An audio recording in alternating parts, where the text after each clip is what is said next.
So, yun po mga tropang gulay. Nakatanim na po uli kami. Sa wakas po sumibula. Bali hoy, palimang araw na ngayon ang aming kalabasang aray. Aray, pakikita ko sa inyo at kaganda na ng sibaul. Aray, mga tropang gulay.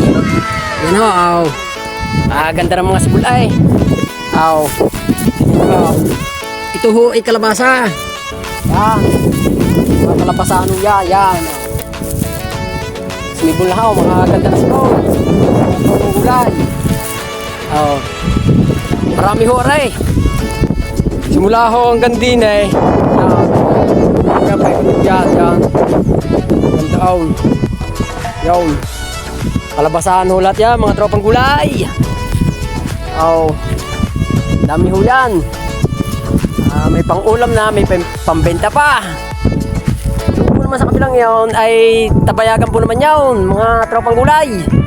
Halika't pupuntahan ho natin, medyo init-init didiligan natin mamaya. Puntahan ho natin down.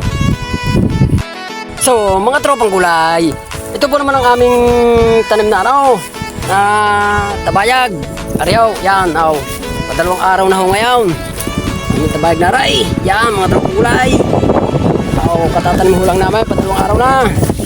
Ang gagawin ko po naman niya yan ay tutusukan kaw. Para ho hindi matapakan ng mga halimbawa o tao, aso, kaya ikambay. Kaya ho, ito ang pantusok ko. Yan. Lahat ho yan, may mga tusok na, mga baybay-tabay. Yan ho. Ilalagyan ho natin, mga tropang gulay.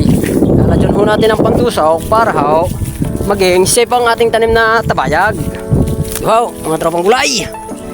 Yan, tutusukan natin. Yan.